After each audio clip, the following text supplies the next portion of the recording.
Sex education remains a controversial subject in Britain. Politicians and parents worry about the over-sexualisation of children in the digital age. While some parents worry that schools are failing to provide proper guidance to pupils, other parents believe information being given is too graphic. Charities, parents, academics and campaigners are calling upon payers to vote to make sex and relationship education compulsory. MP Caroline Lucas has tabled the bill to make personal, social, health and economic education a statutory requirement for schools. It receives its second reading in the House of Commons today. The Iranian and Kurdish women's rights organisation is calling for the bill to cover honour-based violence, forced marriage and female genital mutilation. Sarah Brown, who leads that campaign, joins me for a discussion about the bill.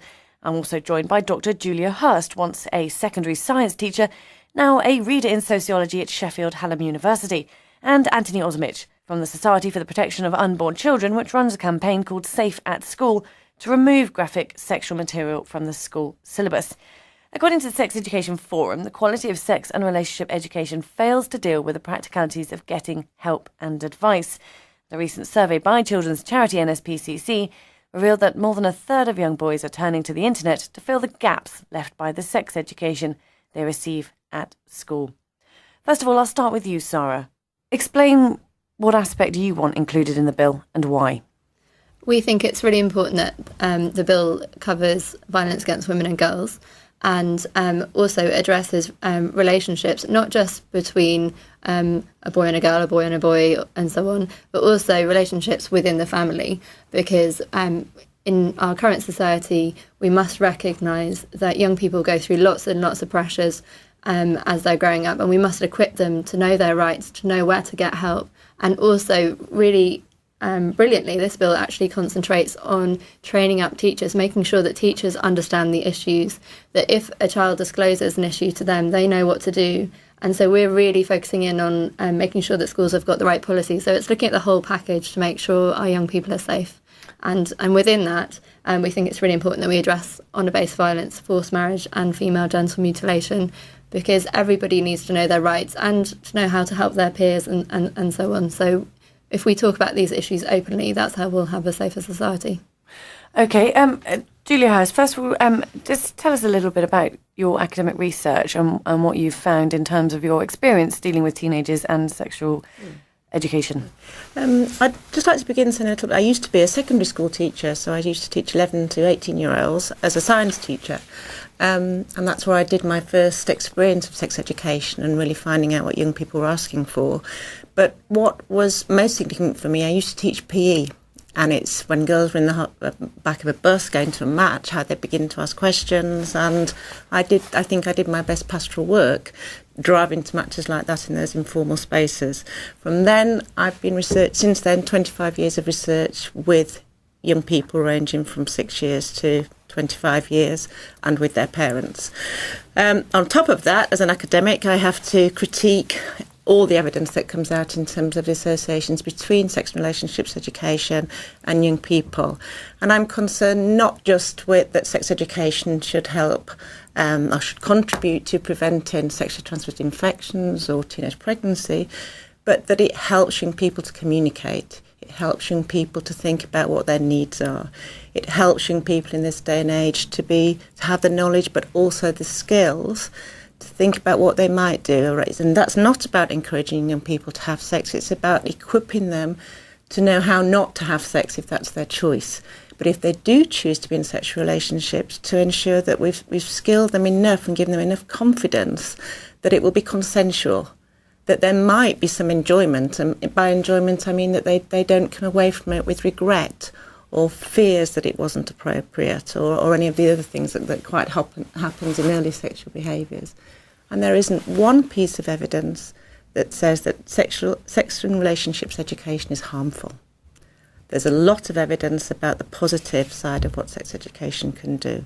But for me, one of the biggest things, be it about FGM or any of the sexual violence, is communication has got to be the key. And young people, time and time again, since the first study in 1964, said that they had to be able to talk about the issues beyond bodies and the more biological based stuff. Just before we come to you, Anthony, what's gone missing in the last, say, 15, 20 years then? I think that schools are under a lot of pressure They have increasingly become target driven. I've just come from a school, and a secondary school teacher was telling me that she doesn't get to teach anymore because it's all about targets. I think that we need to reassess, and we need to realise that it's really important that we're equipping young people for life as young people and as adults, and that welfare education is absolutely key. And so we need to reassess, and we need to make sure that these issues are cross-curricular, and that the whole school, all of the teachers are being educated about these issues, that it's not just segmented off. I think, as you said, it's really important to understand that issues come up in lessons and different moments during the school or after school clubs and so on. So we need everybody to be speaking much more freely and openly. I completely agree with you. It's all about communication, open communication, where we need to stamp out abuse. The way to do that is for people, if they feel at all at risk, to be able to talk about that openly and not feel scared to do so.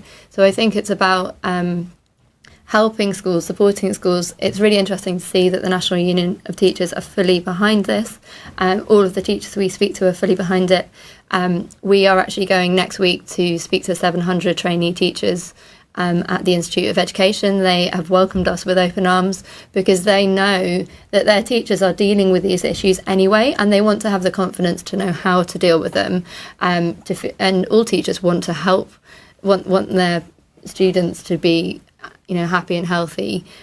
So it makes sense that we equip them with the skills to do that. Yeah. Anthony Osmich then, from the Society for the Protection of Unborn Children, who also runs a campaign, Safe at School. What's your campaign about?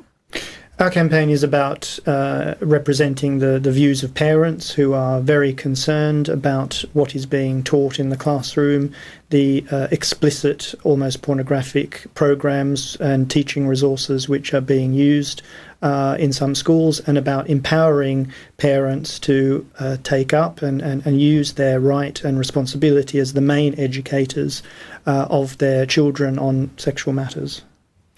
Where do you stand then on the bill then tabled by Caroline Lucas on personal, social health and economic education to be statutory in schools? Yeah, well, I think that this bill needs to be opposed. It is a sort of an excuse to say that we need to have this sort of legislation to deal with issues such as sex abuse, such as homophobic bullying and so forth, because there isn't any evidence that these sort of programs of SRE, sex and relationships education, actually helps to deal with that, or is needed to deal with that. I mean, we made telephone calls to the NSPCC and the Lucy Faithfull Foundation, who have been advising Ofsted on this issue, and they weren't able to give evidence of any studies, or weren't able to cite any studies that these sort of programs deal with sexual abuse. And if we talk about the issue, say, of so-called homophobic bullying, well, Ofsted's own figures reveal only a very few number of pupils were bullied because of their sexuality. And really, people are bullied in schools because of any sort of minor difference, whether they got red hair or they wear big glasses or whatever it is. So we don't need this sort of bill to deal with sex abuse or bullying or safeguarding, because teachers know that they need to protect their pupils. Pupils are told that they can go to teachers if they are worried about abuse. You've talked about why you don't like the bill, but you talk about your campaign which empowers parents. What is it? Is there any other aspect of the bill that you would welcome?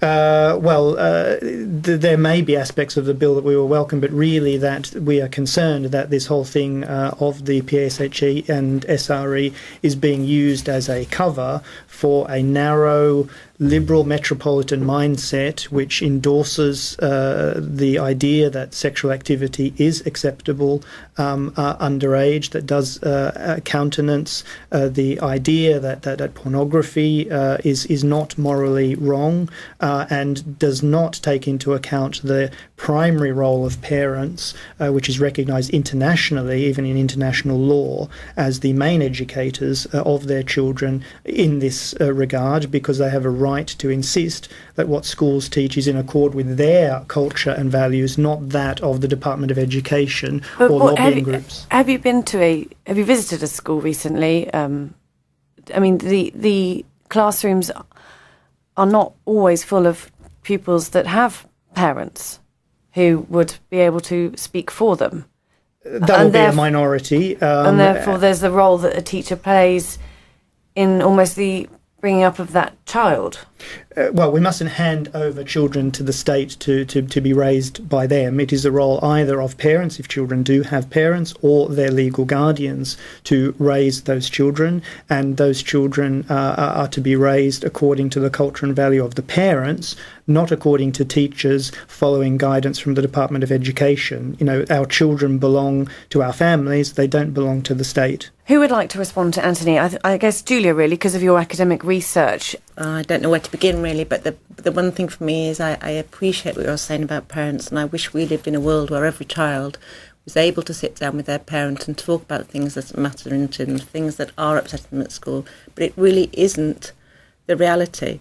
In 25 years of doing research on this, people always say, well, how do you get young people to talk about sexuality? They are gushing. I have all these exercises to try and warm up to get them to talk, and I never need to use them. They will talk straight away because they have no one else to speak to. Some young people do, but unfortunately those that don't are those children that live in more socioeconomically deprived areas where people are brought up, who they're brought up with, adds an extra tension in terms of them being able to exercise the choices they should be able to make. And that links to my next point, is you've talked about the rights of parents, but what about the rights of the child? The UK is a signatory to the United Nations Convention on Human Rights, which says we have to give young people the knowledge and the skills to be able to protect themselves and have good health. Now, that is also backed up by, I know you mentioned some research, but in this country we have NICE, the biggest institute we have in terms of research on positive outcomes in terms of health and education. We have Ofsted. We have 90% of parents who are proactively saying we want this to happen in schools because I'd like to do it, but I too don't have the skills. As Sarah said, parents, like teachers, a lot of people have never had a chance to talk about this. Mm-hmm. The other thing you mentioned was, so it's about having a space to speak, and young people will say they want a safe space, safe, confidential place to speak, and they aren't getting it, the majority, in the right place. Just finally then to talk about pornography. I feel really, really strongly about this insofar as I went to do some research in a large multicultural city in this country. I didn't bring up pornography, they did. And these were young men who were Sikhs, who were Muslims, and they were saying their main source, as you've said already, was pornography. But they weren't saying we love it, but they were saying we want a space to discuss what is right and wrong. We want a space to know how to deal with a person. Who's got the remote control? How do I say to my boyfriend I don't want that on? How do all these things connect? They wanted that. And the other thing they were saying is, well, it's not just about coerced sexual behaviour, it's about body image. You see people with these managed bodies. I don't know whether I dare say the words on radio, but breasts and everything else, which are not real. So it's also affecting their self-esteem and their expectations of what they might get from relationships. So young people are very much asking for that. And just to end that, when you speak to their teachers and say, would you like to provide that? They'd say, we really would, but I'm out of my depth. And I'm not sure that I will be backed up. Should that get into the press? And then some particular newspapers will say, oh, this is what's been happening. And it's been happening for years. Mars bars and all the rest of it that have come up in the press in terms of what's used as an aid. So culturally, we've got nowhere. So that almost answers the original question. Yes. I posed, was where it had gone wrong, really. Yeah. Andy, before you respond, I want to bring in Sarah, because we did mention there the sort of extra tension for people living at home, which might be in the family sort of circumstance, which would draw on the FGM and honour-based violence in the bill. Can I just quickly touch on, it seems to me that perhaps what you're worried about is over-sexualisation of children and children being exposed to sex as that, as a dangerous thing. But I think what we need to do is realise that children are exposed to these things outside of school, on their mobiles, all of the time, everywhere.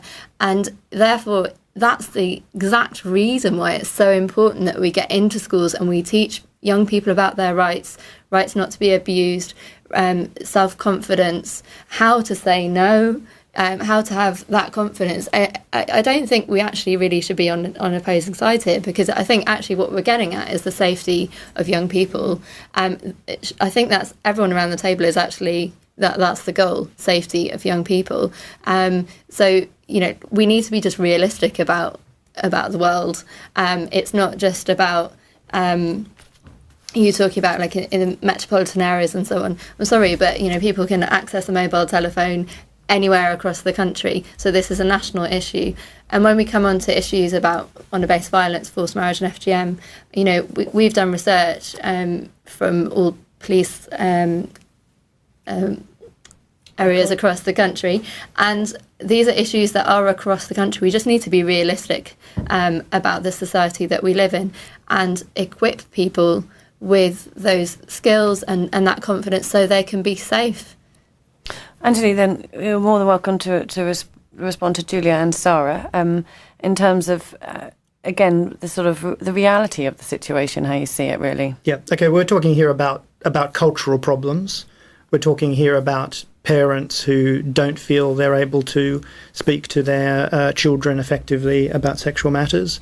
We're talking about issues such as the widespread nature of pornography. And we're talking about issues such as violence, which may be connected with certain groups in society, ethnic groups, etc. Let's deal with those problems.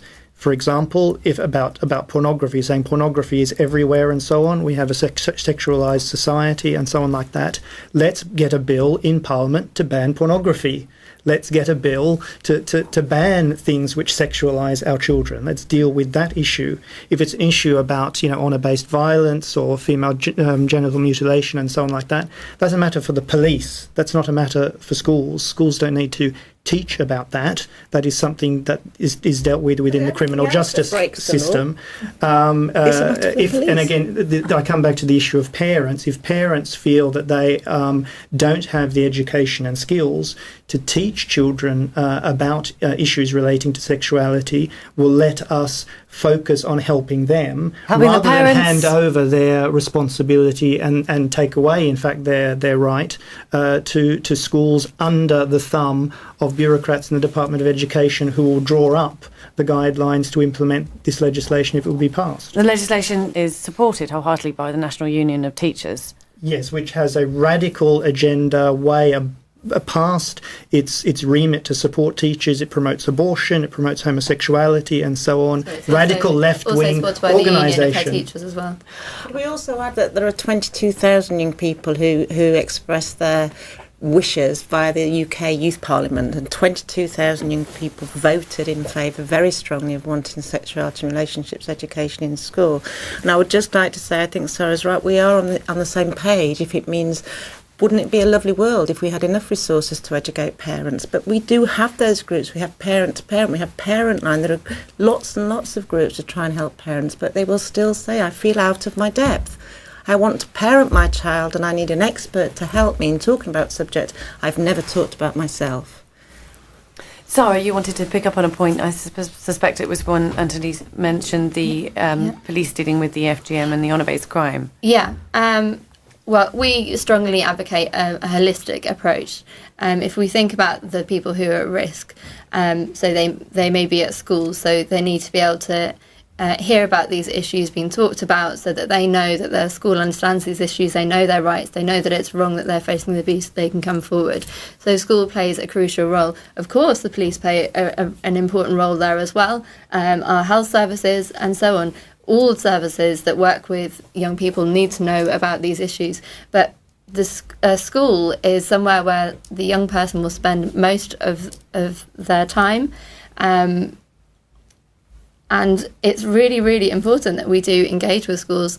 And I'm failing to understand what you see as what's the problem here? What's the threat? I can't understand it, because if we're all working many parents would feel that the role of schools is to teach English, maths and science, it's not to delve into controversial issues relating to sexuality, to culture and so on. We have Philip Shipley MP who said in Parliament, he said that the parents have the sole responsibility at the end of the day for ensuring that their children are safe and are raised with the right values according to them. It's not something that should be filtered through the teacher, through their beliefs and prejudices and so on. And it's not something that the priorities at school should not now be determined by a lobby through the Department of Education, which wants to promote the idea that all forms of sexuality are fine and normal, or there are no better or worse models for family and so on like that, which is something that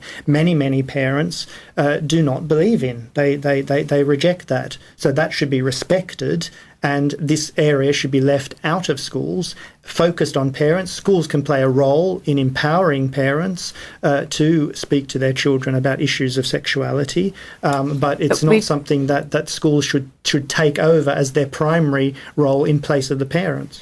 But Julia did mention just prior to you saying that about what's happened, the reality of schools in Britain today and what's been missing, and why there is the need for a refocus on what is being taught in schools. And I think, to one group controversial is controversial, to another group controversial isn't controversial.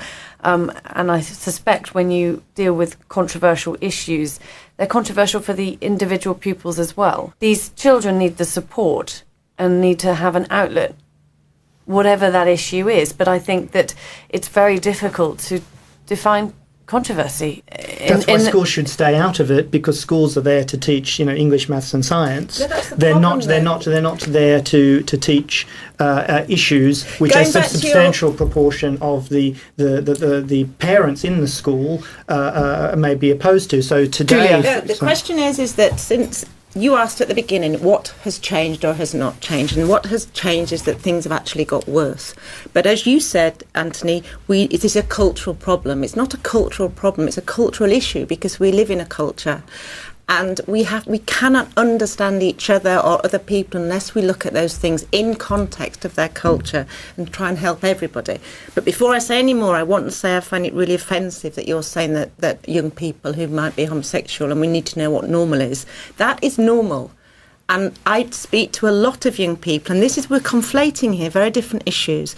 Sex education is not about encouraging people to be any sexuality at all. It's us giving people the space to talk about themselves, to talk about other people. And young people who've had sex and relationships education are much more likely to be much more accepting of diversity, to be much less involved in coercive relationships, to be much less likely to start sex at an earlier age than 16, the average, and so on and so forth. What we've got here is a culture where we haven't had routine sex education. We've had tiny clusters of very, very good practice. The rest has been a bit hit and miss and depends on what teachers are there. Now, my question is, if we broaden this so that we can do it in terms of communication and providing a safe space, then we can acknowledge that cultural change. And I think one of the big reasons why we have things like the Jimmy Savile, you said that parents need to look after their children. Well, why are there all these allegations? Well, not allegations. Abuses are happening. We've just had the Rotherham scenario. It's now in Sheffield. It's going to be everywhere.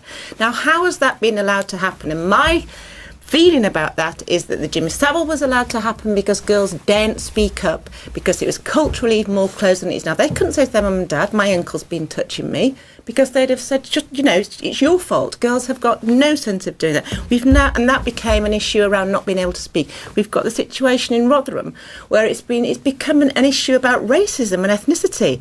Nobody said, they're saying it's Pakistan men who are the perpetrators. Nobody said with Jimmy Savile, it's Jimmy Savile and his white mates. Ethnicity wasn't an issue, and it's become an issue, so we're piling all these different issues into this pot that we blame on sex and relationships education, when for me, as Sarah said, I still don't understand what the problem is. I don't believe that doing nothing can save it, because that's what we've been doing for far too long, and that's why we've got some of these situations that we have now. Sarah?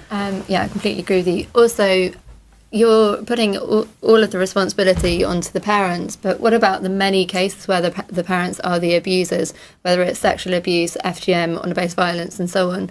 Actually, I don't know what your suggestion is for young people who are in a dangerous environment at home. If they can't speak about this at school, where do they get that help? What we're doing is we're closing the lid on these things and we're allowing them to happen, and that's what's been happening. And we're just, as you say, starting to find out about this, but these are all tip of the iceberg. We're going to find out more. Well, the NSPCC say that child abuse should be seen as a public health issue. Absolutely. Well, just to say, children are able to speak to their teachers and to other people in their school environment, and to other people in their cultural area. We don't need a bill of parliament to ensure that is the case. It is the responsibility of teachers, of school governors, of a whole range of authorities in our society to ensure that children are safeguarded.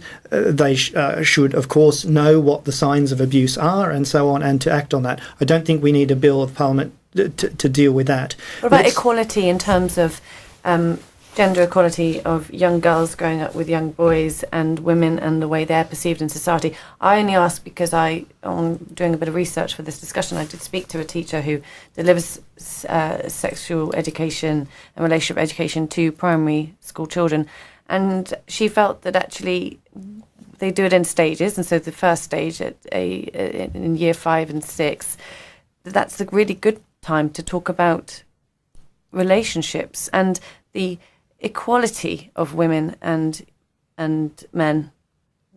Well, again, this is presuming certain beliefs about the respective roles of men and women in society. There are many cultural groups, religious groups, which don't agree with what you might call feminism. And that, again, should be respected. That is something that should not be raised in school. It should be something that is addressed within the family home according to the culture and values of the family. That's why schools should stay out of it.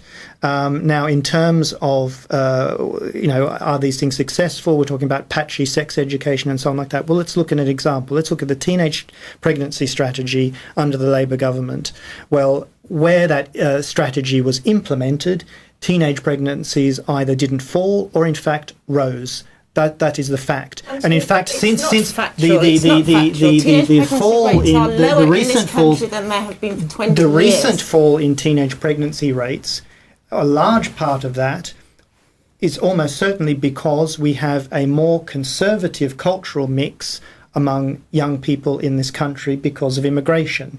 You've seen this has been reported, this is accepted, that there is less abuse of alcohol, there is less sex before marriage, less use of drugs, and so on. That is feeding into the fall of teenage pregnancy statistics. Sarah? I just want to take you up on what you said about that schools are equipped at the moment, and young people can talk to their teachers and so on, and that's all in place. Actually, that's not true at all. And there's a really good case study that we've got running with our Right to Know campaign. There's an amazing young woman called Layla, who is suffering honour-based violence in her family, and she had the threat of forced marriage over her and her young sister. And she did try at the beginning to talk to her school, but they didn't understand. They hadn't had the right training. They didn't understand honour-based violence. And so their instant reaction was to go to her father and stepmother, who were the perpetrators. If you don't have the right training, you actually end up putting somebody at greater risk. And they were at extreme risk. And they actually had to take things into their own hands. At the end of the day, they didn't trust that they could talk to the school about it. And they ran away.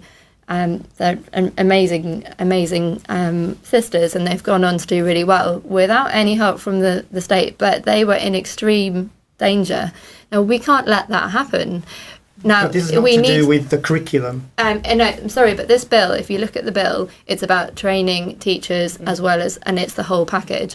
If you've read the bill, and we've actually been working with Caroline and Lucas's team, lobbying on this bill, and it's all about making sure that the schools are properly prepared. And that is why I think the teachers are really behind this, because as I said at the beginning, teachers are dealing with these issues and they want to make sure that children are safe, and they want to have the training and understanding to make sure that's the case. And I just don't think there is any possible argument that stands up against the fact that we need to make our young people safe. And nothing that you've said so far has convinced me the other way. Well, I was just say that all schools have to have safeguarding policies. I mean, but because you've seen. Those, have you spoken to teachers? I have. I've just been at a school this morning, and we've been talking about their safeguarding procedures and what goes into schools, and they are open arms, desperate to know more. They're ready. They're the right people to know about this information. Let's make sure that they have that information. So my point was that schools do have safeguarding policies, and in terms of how to deal with a pupil who is presenting signs of being abused. Sorry, can I finish my sentence, please? Yeah. That in terms of dealing with pupils who are being abused, certain common sense needs to be applied, that you don't just go straight to the parents who are accused of being the perpetrators of the abuse. So that's not going to be addressed by a bill in Parliament. Sorry, that is going to be addressed by the bill in Parliament. That is what happens time and again. What I'm saying is it doesn't need to be addressed by a bill passed through Parliament. That what happened in Rotherham in the Jimmy Savile case is that people who had existing responsibilities did not fulfil those responsibilities. So they are the people who should be pursued for failing to follow through with their responsibilities, not now passing more legislation which is going to have effects in other areas, such as imposing an agenda of sex and relationships education, which many parents do not agree with. And it's none of the school's business to be imposing now this sort of agenda at the behest of bureaucrats from the Department of Education. Parents are naturally not wanting now to have a bad relationship with their schools, and parents have been repeatedly told through the media. About issues which are to do now with how the teacher has marked papers or whatever it might be. Right? This, of course, parents complain about all sorts of things, but this is a very controversial.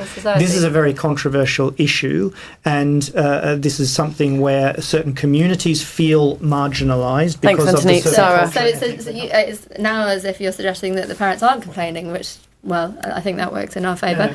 Yeah. Anyway, I think what we were just going to talk about there is actually it's all about prevention. So, well, it's a mix of things. If somebody is at home or wherever in danger, if a young person is in danger, we want them to be able to speak to school, but we want them to do that as soon as possible. We don't want things to escalate and for people to go through a series of years of abuse.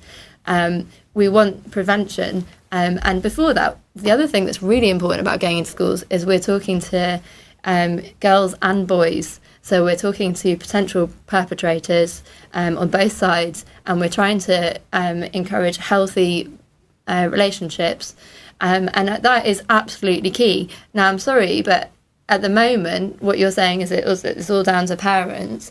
But, we're not having that prevention work, and that is absolutely key. And I think there is a really exciting movement at the moment. We just had the Girls' Summit looking in particular at child marriage issues and FGM. But generally, there has been quite a good move opening up and looking at violence against women and girls. We've got that far. Let's go with this now and realise that, this is the moment that let's open up and realise, let's stop perpetrators in their tracks before. Let's change behaviour. It is possible. Anthony, final word from you, and then I'm going to end with a final word from you, Julia. Anthony. Yes, again, I just come back to the point that there are existing laws and responsibilities regarding schools and other authorities for safeguarding pupils. If there's a problem with sexual abuse within the home, then that is where the intervention should be. We should not be tacking this on to a bill which is about sex education, which many parents do oppose, do have serious concerns about, and many do not want these things taught in schools. That should be respected. Let's leave schools for maths and science. Julia? I feel very privileged to live in a country which is democratic and which has schools for everybody, including young girls, and that we have education that goes beyond 10 or 11 years. We live in a democracy, but it really saddens me that we can have one or two parents who can stop that education for a whole group of young people. You need to have very strong parents and senior management to let that go ahead against these objections. But my bottom line is we're human beings. We have a sexuality, we have sex. That's why we're all able to be here. You can choose not to have sex. But why can't we educate our young people to be literate in their sexual behaviour and protecting their sexual health in the same way as you said, Anthony, we should be teaching them maths and English. Nobody questions math literacy. Nobody questions English literacy. Why do we question sexual literacy? All we're trying to do is give young people the healthiest futures and to be less strain on the straight and all of those things, to be independent and for to live in an equal nation. That was Dr. Julia Hurst, reader in sociology at Sheffield Hallam University, and I'd like to thank all my guests, Sarah Brown from the Iranian and Kurdish Women's Rights Organisation and Anthony Osmich from the Society for the Protection of Unborn Children and Safe at School campaign. Choose to be in sexual relationships to ensure that we've skilled them enough and given them enough confidence that it will be consensual, that there might be some enjoyment, and by enjoyment I mean that they don't come away from it with regret or fears that it wasn't appropriate or any of the other things that quite happens in early sexual behaviours. And there isn't one piece of evidence that says that sex and relationships education is harmful. There's a lot of evidence about the positive side of what sex education can do.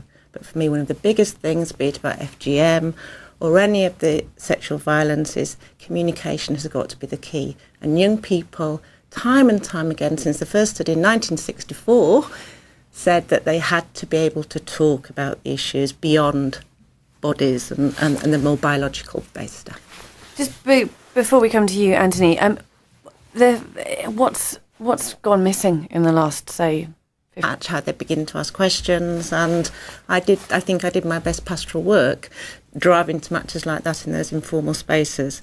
From then, I've been since then 25 years of research with young people ranging from 6 years to 25 years and with their parents. On top of that, as an academic, I have to critique all the evidence that comes out in terms of the associations between sex and relationships education and young people. And I'm concerned not just with that sex education should help or should contribute to preventing sexually transmitted infections or teenage pregnancy, but that it helps young people to communicate. It helps young people to think about what their needs are. It helps young people in this day and age to have the knowledge but also the skills to think about what they might do. And that's not about encouraging young people to have sex. It's about equipping them to know how not to have sex if that's their choice. But if they do... According to the Sex Education Forum, the quality of sex and relationship education fails to deal with the practicalities of getting help and advice. The recent survey by children's charity NSPCC revealed that more than a third of young boys are turning to the internet to fill the gaps left by the sex education they receive at school. First of all, I'll start with you, Sarah.